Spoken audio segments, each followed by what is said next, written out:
Welcome and thank you for joining us today for Arrive at the Future Faster with Next Generation Workload Automation. My name is Raleigh Gould and I'll be your moderator for today's event.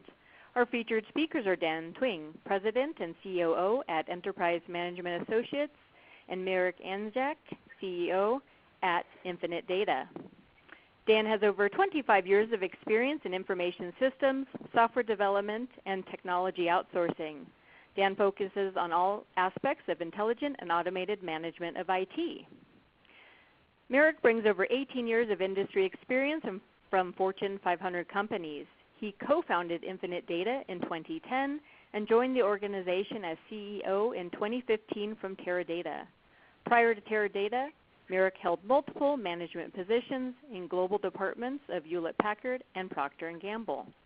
And before I hand things over to today's featured speakers, I wanted today's audience to know that we will be concluding today's event by taking your questions. Feel free to log them anytime using the Q&A panel. Also, today's event is being recorded, and you will receive a follow-up email from EMA today that will include the on-demand playback, a PDF of the speaker slides, and some additional information on InfiniteDATA. So I hope you will check that out. And now I'd like to go ahead and turn things over to our first featured speaker, Dan Twing. Dan? Thanks, Raleigh. So today we're going to talk a lot about the future and what it means to support IT in this future vision of a digital economy. And the first thing I'd like to point out is before you can really build up, you got to make sure you have a good foundation. And I think a lot of the core infrastructure tools that we have been using as an industry, many have an opportunity, I think, to be revisited and consider really if we're standing on a good foundation. So what does a next generation company look like? In his book, The Digital Transformation Playbook, David Rogers from Columbia Business School really talks about every business today is a digital business. And leaders need to think strategically and harness each wave of this digital change. And we're certainly seeing this happening, but I think we're going to see it happen at a greater pace. What he pointed out is that innovation, experimentation, disruptive thinking, being a data-driven organization, and having the smarts of a startup are really what's required to be this, what I call the next generation company. So from his book, he talked about 5 domains. And I'm going to overlay this in a moment with sort of my thoughts on the topic. Those domains were customers, competition, data, innovation, and value. And you can see the first 2 and the last one are really what I would say focus on that area of digitalization, harnessing customer networks, building platforms, not just products, and adapting value proposition, really thinking digitally. The next one is really all about data and becoming a data-driven organization, making decisions based on data. And the last one, innovate by rapid experimentation. I'm just going to summarize that as speed. So I look at this and say you got to have digitalization, data, and speed. So let's look at data first. So EMA has been studying the big data market for a number of years now. And in the course of doing that, we started in 2012. And we've been doing it just about every year. And if you look at the chart on the left, it shows the number of organizations in various stages of planning for each of those study years. So the red bars are those that were investigating big data. The green bars, those in serious planning for big data. And the blue bars are those with big data in operation. And you can see that by 2016, big data is a pretty mature space, with almost 50% of those surveyed having big data in production operations. And you can see the trend that there's far fewer that are now investigating or in serious planning because majority of the market has got something in operation, there's still new projects coming along. And if you look at the chart on the right, we started asking about the number of projects, as many organizations have multiple projects. We first started doing that in 2013. After 2012, we realized that there's quite a number of projects in any given organization. So here you can see that the lighter blue bars reflect a fewer projects, and the darker bars the greater number of projects. And you can see over these three studies how that shifted from 1 or 2 projects in 2013 to 3, 4, and 5 projects in 2016. So certainly big data is here. It's still coming. There's more and more of that going on, but it's significantly already impacting IT operations, and I'm sure many of you feel that, in your daily operations. And the thing about big data is, when you first plan a project, it can look pretty simple and clean. We're just going to grab some transactional data. We're going to do some analysis on it. It can look like a pretty straightforward process. In practice, it can be a bit messier. This is a real view from a real customer site, and you can imagine there's a lot of complexity in terms of how this data is moved around and handled, and that has an impact on a lot of IT operations, including workload automation.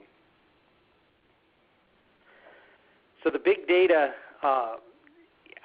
we've asked how does that impact workload automation in another study, and what we found was certainly the first big thing. 61% said it increases resource requirements.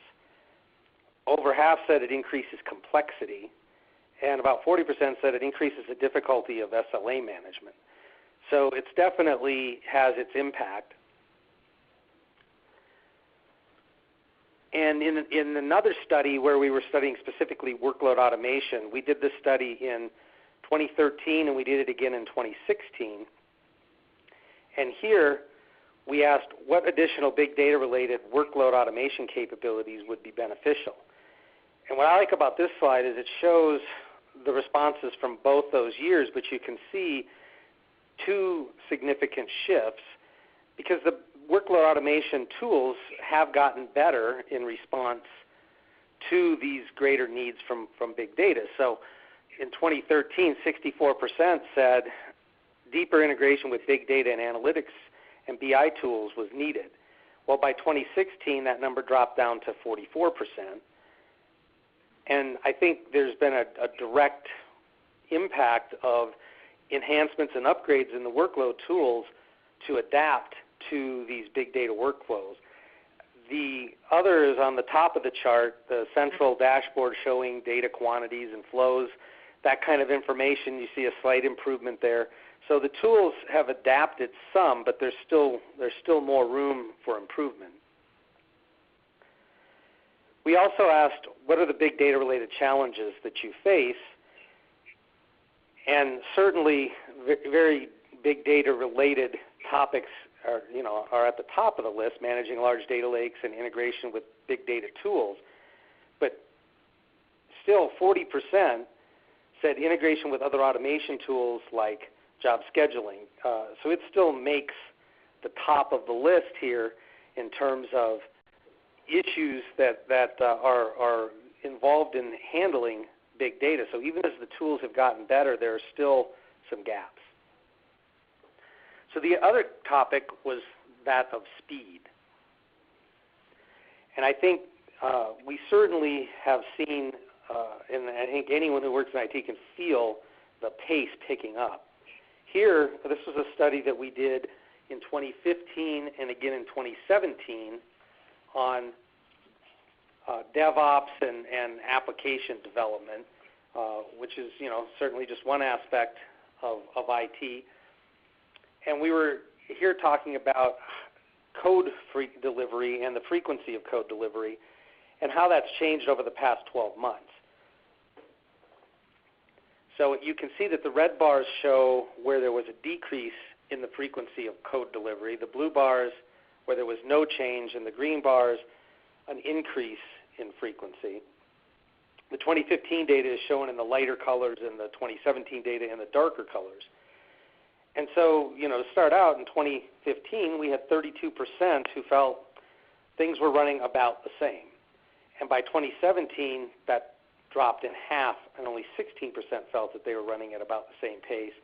And majority felt that there was an increase. And if you look at the dark green versus the light green, you can see that by 2017, if you look out to 50 to 75% faster and 75% plus faster, there's a significant increase in organizations who felt they were at that place. In fact, in 2015, if you add all of those who increased, you see 59% in total felt they were going faster than 1 year ago. And by 2017, 81% felt they were going faster than 1 year ago. So there's a definite increase in the speed of change within IT. And if we look at what does that really mean, how fast is fast in this case, we asked how often they deploy new code to production. And this chart, as you can see, runs from the left side, where it's less than once a month, through monthly, weekly, all the way to multiple times per day on the right side of the chart. And again, the 2015 data is in the lighter color, and the 2017 data is in the darker color. And you can sort of see that shift where there was a number of organizations, 23% doing multiple times per week in 2015, and that number was roughly the same in 2017. But if you look out to daily and multiple times per day, you really see that increase. And here, in 2015, we had 31% who were delivering code daily or multiple times per day. And in 2017, that number increases to 42%. So there's definitely an increase in pace. And when we look at this faster rate of change, we asked, how has this increase impacted your production environments? Well, there's some positive outcomes and there's some negative outcomes. So here the negative outcomes are the red bars and the positive outcomes are the blue bars. And so right up top, we have 37% who say application performance and availability have improved. And if you drop down to the other blue bars, you can see there's a positive impact on quality of applications going into production. And there are 23% who said minimal production impact. But there's also a lot of red bars on this page. So, back up near the top, 33% said development is drawn into production troubleshooting more often. Next one down, operations is spending more time on production troubleshooting. And if you go to the other red bars near the bottom, executive complaints are increasing. We're experiencing a higher number of performance or availability problems.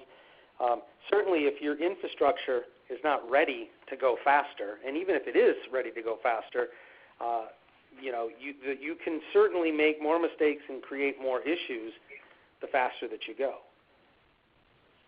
And I think this chart really shows that there are mixed results from this increase in speed. So then if we look, we covered data, we covered speed, let's talk about digitalization. So EMA also did a study on digital transformation and IT transformation. And in that study, we defined digital transformation as an initiative designed to optimize business or organizational effectiveness via digital and IT services. And we defined IT transformation as an initiative designed to optimize IT performance for business or organizational needs and outcomes. So, there's a lot of data from this study. I'm just going to pull one chart from that piece of research. And this was very interesting because what we found was a very, very high correlation between IT transformation and digital transformation. In terms of who's driving the project, how are those projects moving forward, you can see that they move very, very similarly, and the business folks are pretty heavily involved even in directing the IT transformation initiatives. Our take from this data and other aspects of this study is really that these are very interconnected. You really need that IT infrastructure to be transformed to be able to support the digital transformation. And we see organizations doing those things simultaneously in order to achieve the digital transformation and do it in a way where the infrastructure can actually support it. So what does all this mean for workload automation? Well, the studies that we did on workload in 2013 and 2016, we had asked about satisfaction as one aspect of those. And this chart shows sort of those characteristics as like a gainers-losers chart. So the difference between these satisfaction measurements in 2013 and then again in 2016. And on this chart, if you look, the orange and the red bars are the sort of not satisfied, slightly satisfied group. The blue bars are the average level of satisfaction, and then the green bars are satisfied, and the darkest green, very satisfied. So you can see that across the board, they all increased in satisfaction between 2013 and 2016, on average about 19%. And the top ones there, lifecycle management workflows and self-service dashboards, things like ability to provision workloads in the cloud, comprehensive APIs, other characteristics of workload, folks really felt like those things were all getting better in the tools. We also asked from the perspective of the business unit customer of workload automation. And here, things like ability to monitor the performance and health of their workloads through like a self-service portal, SLA compliance of workloads, and time to market of complex workload-dependent business services. And again, we see that satisfaction has increased in all cases between 2013 and 2016. So that's good news if you're a user of workload automation software. It's good news if you make workload automation software. But then the study also turned up this interesting data point, which is we asked, is your organization considering migrating to a different workload automation software? And in 2016, we had 52% who said, yes, they were considering a change. So we have increasing satisfaction, and yet we have more than half the market who says they're thinking of changing software. So if we drill down into that data point just a little bit more, the 2013 study was conducted in North America only. The 2016 study, we included respondents from Europe, and in this case that was the UK, France, and Germany is where those respondents came from. So on the left side of this chart, you can see North America in blue, Europe in green, and we have more than half the market saying yes, they're thinking of making a change, and that's even slightly greater at 54% in Europe than it is at 51% in North America. And given that I have 2013 and 2016 data for North America, if we look just at North America, you can see that in 2013, only 32% of the market felt like they wanted to consider a change in their workload software. And by 2016, that number jumps up to 51%.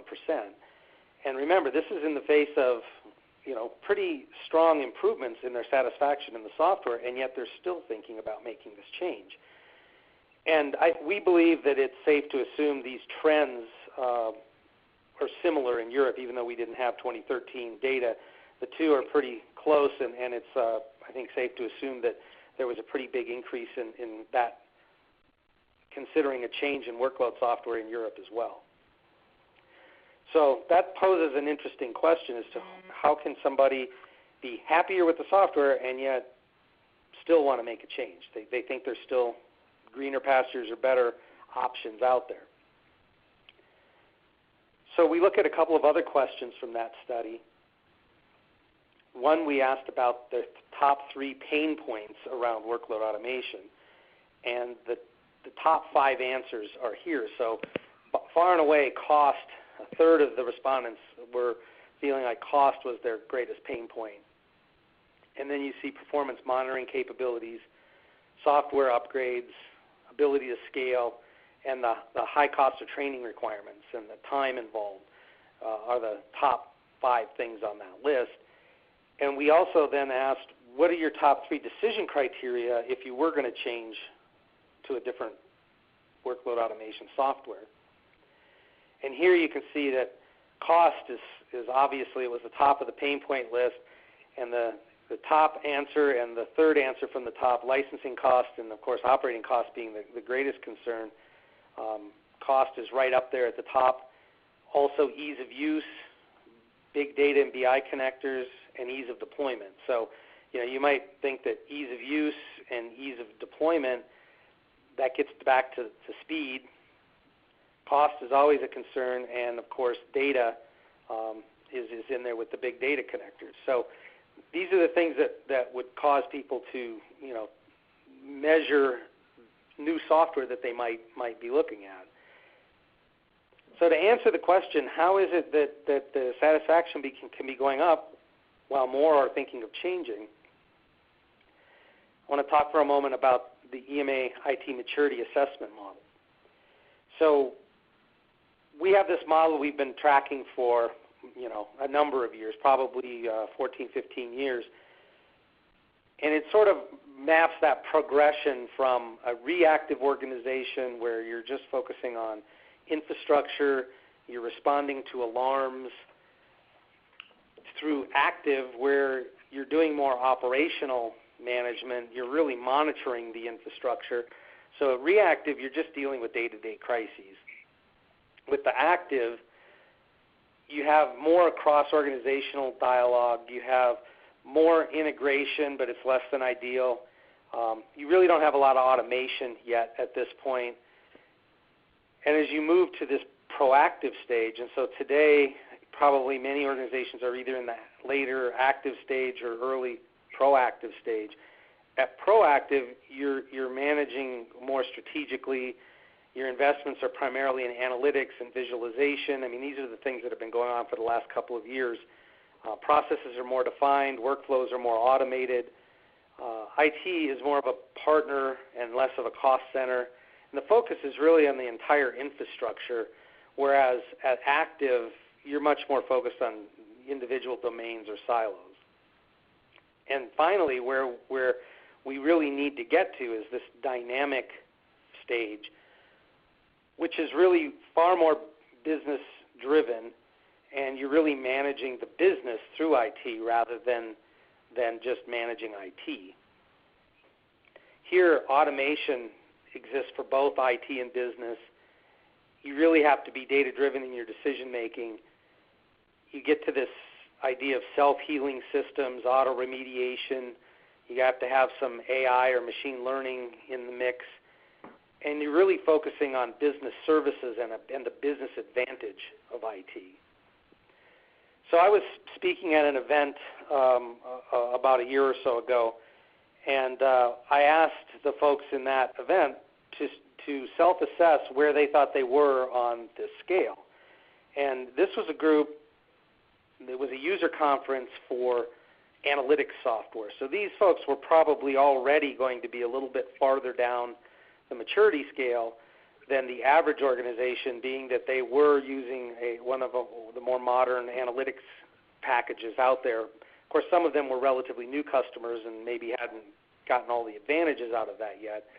But we asked them to self-assess, and these are the results. This is a small sample size. It was 35 folks who were relevant to answer this question. But you can see sort of the curve here from, a couple that still felt they were in that mid-reactive stage to, the high end of reactive. Majority of these folks were in the active phase, with a few feeling like they were proactive, but for the most part on the low end of that scale. And the midpoint here was at 5.26. I had set up sort of a 12-point scale, as you can see. So majority of the organizations in that active stage, getting ready or just moving into proactive. And really, I'd have to ask, how do you successfully support digital business if you aren't moving proactive and into dynamic? And so as I think about answering the question, how is it that we can have increasing satisfaction in a tool like Workload Automation and yet be considering a change, more than half the market thinking that, has to do with the fact that I think the tools have only just matured to this point, somewhere between high end of active and low end of proactive. And so the tool capabilities are catching up to the speed, the data, and the proactive needs. But the problem is the business has already moved on. Business needs have matured past that. Digitalization really raises the bar on speed and data and having those dynamic capabilities. And so even though the tools have caught up to that early proactive stage, the business needs are really pulling people more towards needing more, wanting more out of those tools. And the question is, are the tools able to achieve that? So what does it really take to do digital transformation? First, you have to do the old things better. That means having these more modern integrated tools, having predictive analytics and visualization, and really embracing IT automation. And that really, I think, is what puts you to that proactive stage. But that's not enough. You also have to bring a new mindset as an IT organization. You really have to embrace the speed. You can't fight it. You have to go with it. And you have to find a way to say yes instead of IT saying, well, we need more time for that. No, we can't do that. You need to be able to say yes to the business and figure out how to solve that problem. And let's face it, we're the IT and technology experts. We have to help by bringing a digital vision. And you really have to approach it from that mindset. And when you do, then we can say, so what does that mean for workload automation tools specifically? What does that next-gen workload automation solution look like, and how does that get us to the future? And some of the characteristics are things like modern architectures. Most of the tools in this space are 25, 30, 35 years old. Now, they've certainly been enhanced, improved, and re-architected over the years, but some of the legacy systems are dragging a lot of legacy code with them, and many of them, even though they have aspects of the tools that are more modern architectures, their ability to move quickly, to implement new things, to help you install and upgrade fast, the architectures really can slow those processes down if they're not of a real modern nature.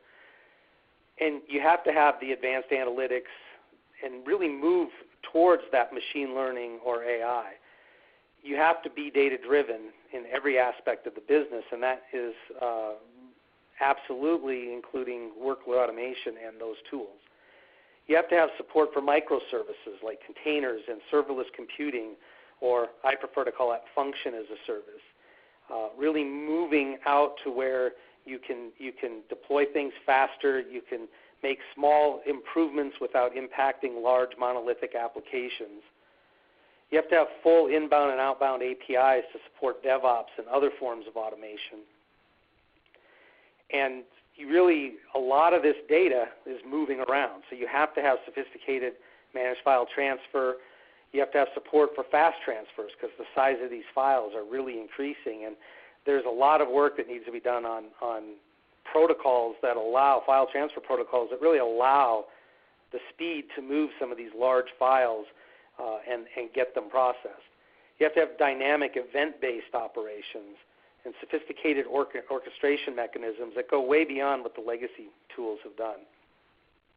You really have to have this continuous delivery mindset in your shop, and whoever is making the tools that you're using, they also need to have this continuous delivery mindset. You need to have a bunch of new capabilities regularly to keep pace with this rate of change. And you really need to be able to make upgrades without downtimes. Now, a lot of products are moving in this direction. 3-4 years ago, I saw a lot of workload automation users who were 3, 4, 5 releases behind in many cases because the pain of upgrading is so great.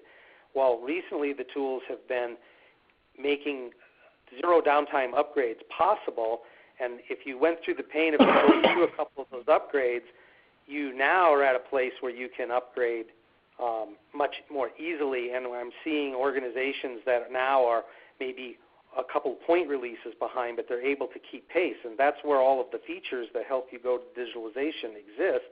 So, you have to kind of get through that and get to the place where now you can do these upgrades more regularly because they can be done with less impact. And then finally, lower license costs, and more importantly, lower operations costs. We hear cost is a big factor, and you need a tool that can be delivered to you for lower cost and be lower cost to operate, lower cost for training new resources, lower cost for you to implement change, and so on. And so with that, I'm going to turn it over to Mirek, and he's going to talk about his view of what this next generation workload automation solution will look like. Thank you, Dan. It was a lot of data. It looks like we're in the future now. I want to introduce myself. Rolly just did. What I want to say is just I believe that your future is pretty much defined by what you do today, and I want you to remember that from that webinar today. I'm representing InfiniteDATA, the software vendor. We produce a new generation workload automation software called Scheduling. The story started in 2010, and right now we are 7 years down the road, and it's an exciting trip, I must say. And we went through all these studies before, and we've seen at InfiniteDATA that basically we are living a little bit in a little bit different world that it was presented by the classic workload automation vendors. The vision they produced was pretty much around infrastructure, data centers, optimizations, and so on. And we were just coming from the corner of analytics and data-driven businesses. It was back 10 years ago, and the revolution was just starting, and we just felt that disconnect between traditional approach to infrastructure modernization and the data expectations, this difference will create a gap that needs to be filled by next generation solutions. That's why we are here today. Basically, few words about a Scheduling, which is the next generation enterprise workload automation platform. And it simply provides a single point of control over all the processes you run in a business, a data-driven business today. And the reason why we approach this from the data corner of the IT world is pretty straightforward. The many authorities and studies shows we are living in a real data revolution. So the study from Intel shows that before 2020, every person will be on average connected to 7 devices, and sales will be happening through multi-channels for most of the customers. Currently today, this year, the data shows that we have almost 24 million vehicles that are still always connected mode. They produce a lot of data. The data are gathered. The data are analyzed, and the whole revolution of Industry 4.0 adds another piece. And there was a lot of studies historically that showed how businesses were monetized on data growth. This data is coming from IoT revolution, Internet of Everything, and everything is being connected. Everything is producing the data, and there is basically a lot of effort in the data-driven organizations to be in that race on a top position, to foresee what their customers will do to provide them the better treatment. And a simple reason, there is a lot of money behind.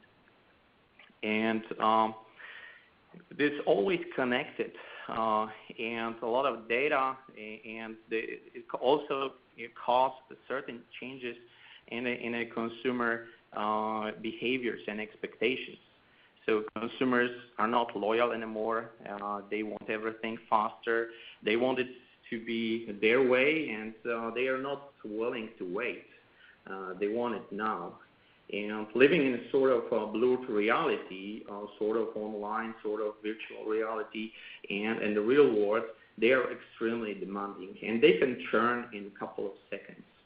And that's why, people at the companies that serve B2C need to deal with the additional volumes of data, trying to build this 360 view of their customers, not only historical view, but also predict about, the future purchase models, the next best offers that can be offered to them. And this is extremely extensive. Many people, talk about digital transformation. Our understanding is that digital transformation currently happening in many of the organizations is simply taking the customer, putting them in a center, and build their business process around this customer to serve them the best possible way. And as Dan said, usually, behind data, the digital transformation, there's a data and IT transformation going on, because these business processes cannot stay with the old generation IT. IT need to follow as well. And this causes tremendous pressure on IT. And we see it with our customers, and I'll share it with you a little bit later. Business unit expectations from IT are really, really harsh. So organizations need to deliver more projects faster, the right time, and the IT needs to always understand where they are and where they are going to, and have always response ad hoc response on the current situation. So they cannot live with the models they live for the last 10, 15 years anymore. They need to bring more data in. The infrastructure or architecture is becoming more heterogeneous. It's not like one single source of data for everything. It was the good story 10 years ago. Right now, you have really, really heterogeneous environments, purpose-built solutions that you need to stick together and orchestrate on a timely manner, which is extremely difficult if you have to deal with the solutions from 20 years back.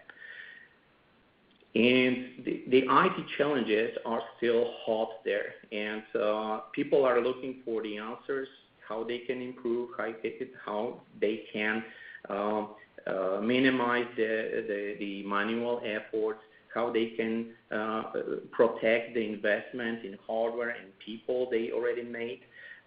Usually behind all those harsh expectations, tough expectations from business, usually there is a budget increase is not following those expectations. So basically the OPEX reduction pressure is very severe. And many of the difficulties at the organizations we see is coming from from the tools they are using, because they are having them at disposal. And those tools, workload automation, homemade, self-built, coming from the native platforms like Chrome, Windows, any other data transformation platforms, they have a lot of disadvantages. They are putting those people always in a firefighting mode. They are not giving the view of everything end to end, and don't predict the future. Doesn't allow them to optimize, because they cannot see anything in there. They're just presenting the current state, which always puts you in firefighting. And this is all about being reactive. As you remember, the Dan's slide is very first or second level of maturity. And I'd like to share our study, InfiniteDATA study of the market. It's coming from our experience. Experience we gathered over the last 2 years, visiting and meeting many organizations, and we collected our own data. I'd like to share it in a nutshell. So in the last 2 years, we visited over 170 organizations, CIOs and IT directors, and they share some information about what the organization does and what are the priorities. And that's pretty interesting. Over 95% of those organizations feel the impact of the data volume growth. And they are running big data initiatives in a different stages, but they are looking the way how they can monetize the bigger volume of data and satisfy, give it tools to business to fight for business. And on the same time, 87% of those, they meet the challenge with delivering information, business insights on time. It's coming from manufacturers. It's coming from the tools they have at disposal, the infrastructure that requires investment, many reasons. But the challenge of orchestration, all that is additional factor and very important dimension in that study. What's important, all of those are trying to find a better and more effective, cost-effective infrastructure to run their processes. 50% of this organization is experimenting or running actively the cloud migration projects, trying to offload the on-premise, trying to leverage the hybrid clouds and public clouds, private clouds, different shape and form. And this is extremely important factor. 50% of those are getting more complex infrastructure in place. That requires pretty severe orchestration. And in the same time, all those actions mainly coming from the extreme pressure on reducing operational expenses, operational costs. 91% declares that they have strong KPIs, monitored annually to reduce OPEX by a certain percent. And 92% declares they have a need on automating processes. We found out that only 29% out of this people in the organization we visited uses enterprise workload automation. And within those that are using those enterprise workload automations, 86% is eager to replace. Many reasons why: the cost structure, the flexibility, difficulty to migrate to upgrade to higher versions, vendors are not responsive, many reasons. But agility and speed is something extremely important for the next generation company. This is not pretty much, this is not the strongest part of all the workload automation vendors of the old generation. So what makes the workload automation a next generation? First of all, it's flexibility and agility. As Dan said, 30 years ago, where most of the classic workload automation started their operations, the technology to build the engines, to build the interfaces were totally different. It was like Middle Ages. And today, the next wave of new generation tools in all the industries, in all types of tools, not only workload automation, benefits from next generation frameworks to develop software, which is generic and scalable. And for example, if you take the market leader BMC Control M, we are able to develop this software and apply the changes and new releases about 15% faster than they do. They carry the heritage. They have to consider many things, the decisions they made in the past, and it's way much complex for them and takes way much more time to release to the market. The philosophy of this next generation tools is about reusability of the components. So if you take, for example, scheduling, the tasks as the atomic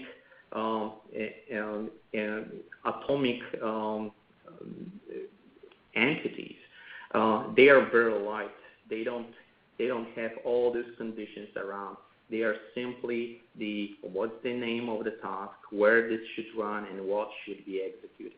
And then in a workflow, in a kind of application or a subset of application, they get the context of running, which makes all these components that are being built reusable. So it's way much easier to apply the changes.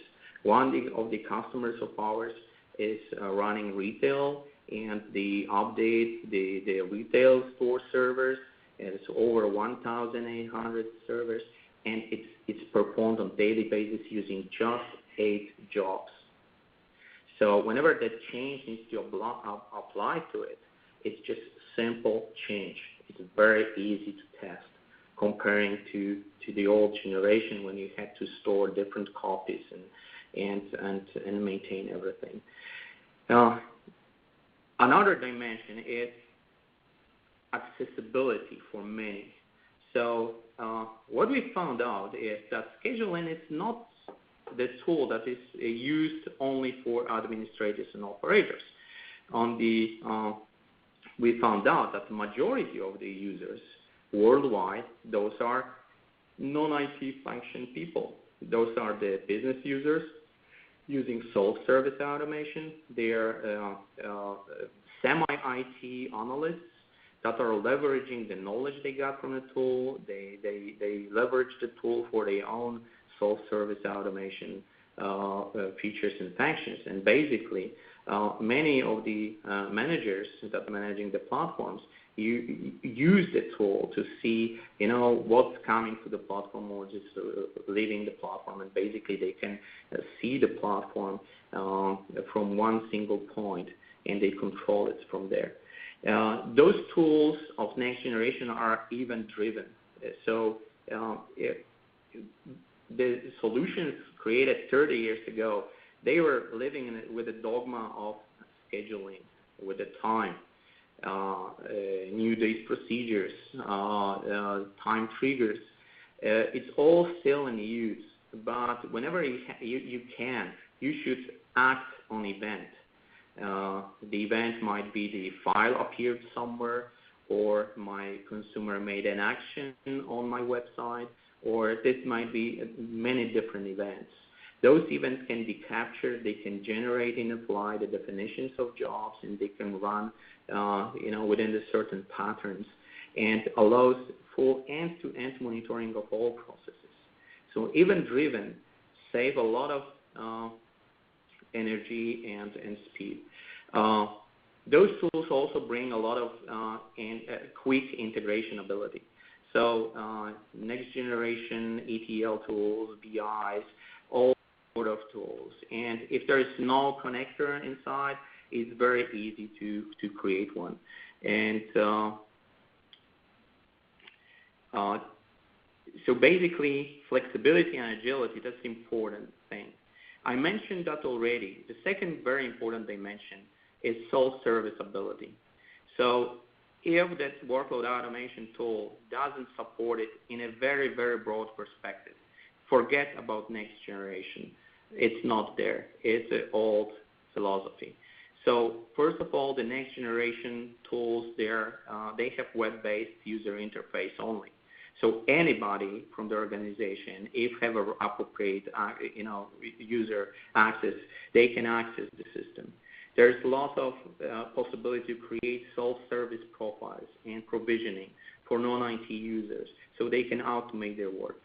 And of course, the security modules needs to follow. It needs to be dynamic, depends on the change in a system or event. You can change dynamically the security settings.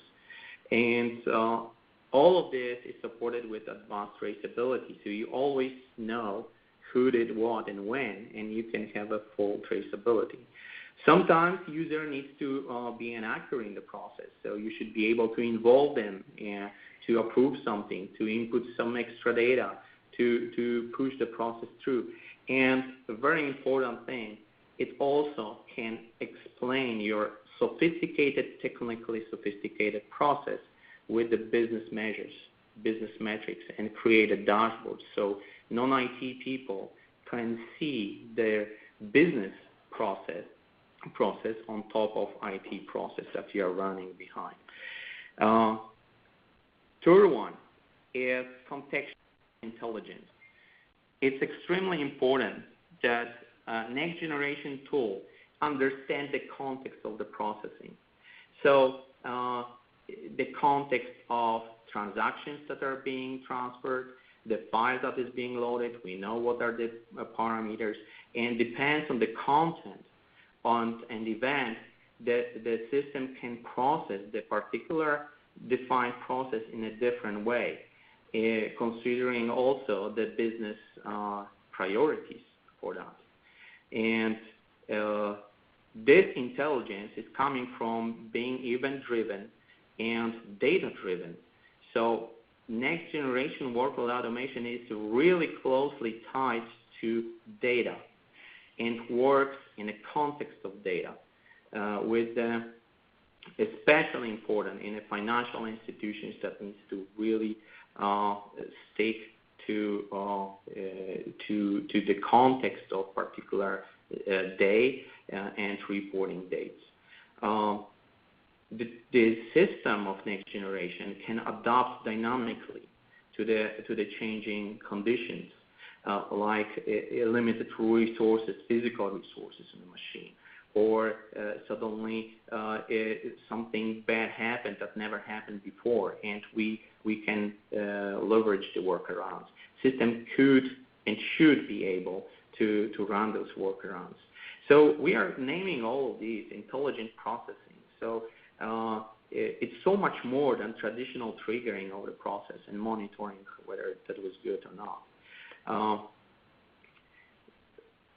Fourth one, a very important dimension that specify and is typical for next generation workload automation is all about proactiveness and dynamic reactions. And you've seen it in Dan's story about workload, about maturity of IT organizations. Proactiveness is sort of you cannot be next generation without being proactive. It's coming from proactive notifications, ability to forecast when my processes will finish, how long it will take, protect proactively the service levels, and monitor the processes from service level perspectives. All of this in a very, very useful and simple user interface that supports one click away philosophy. So whenever you are at something, you should be one click away from the next logical step to move forward. And next generation workload automation should automatically prevent many situations in your daily processing. And fifth one, easy to deploy, extremely important for the dynamic and proactive organizations. So this system needs to be intuitive and powerful. Intuitive in the meaning of Facebook, for example. Like my mother is 64, uses Facebook, and she learned how to do this within 15 minutes. And she said it's intuitive. There is nothing sophisticated about that. And we try to replicate this at Schedule In. It's really easy. Our customers don't require very heavy trainings to learn that. And after 3 hours workshop, they are ready to do very complex stuff. We promote usage of Schedule In outside of IT. Many of our customers grew to this state, to the point where they basically are aware that they cannot keep every function for themselves, and they have to release certain functions to non-IT people, because otherwise they could create shadow IT because business won't wait for IT responses. They will build it themselves. They are smart people. And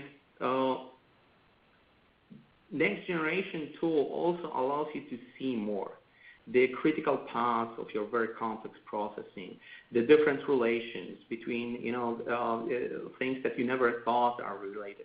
You can find many very easy, very simple ways to improve your process. And those are basically 5 major things that you should find at any next generation workload automation. But there is also another one, and that's in my opinion the most important one. The next generation workload automation should democratize automation. So it should allow the licensing model, flexibility, easy adoption should be given to people to the lowest possible levels, because there is a huge power that can be unleashed, and the management of the organization should should enable those people through the next generation system to automate their work, because they know exactly what needs to be done to improve.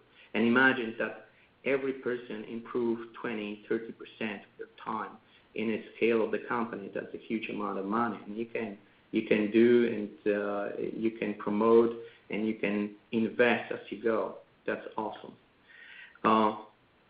So you can all find it at Schedule In, which is next generation workload automation. A lot of philosophy, taking the focus from jobs to services, SLA protection, and proactiveness you can find there. It allows to automate over 50% of operational activities, and it's extremely easy to use, which makes it a very powerful tool. I want to tease you with a couple of screenshots, but that's not basically planned for that workshop to go through the tool. But I wanted to show you that you have many sophisticated views to see what you're doing, and you can create your own Houston center to basically manage everything you're in charge of, and allow other people to automate and allow you to control what they do. That's pretty much inspiring. And a couple of guidelines how you can start your story with next generation workload automation. First of all, if you use the old generation workload automation, basically, if I were you, I would apply for InfiniteDATA program of old generation workload automation replacement. And this is a very aggressive program. It can, within weeks, migrate you to the next generation and save 50% total cost of ownership. And that's a very strong value proposition. And if you are on that side, you use the old generation tool, please consider that. Tell the old boys goodbye. And we are in the next era, and the next generation is now, future is now, so we should act on that. If you are the company or organization that doesn't use the workload automation on the enterprise scale, we have special value proposition for you. So you can automate a lot, you can speed up your batch processing, improve mean time to recovery, and all of that in the option of pay as you go.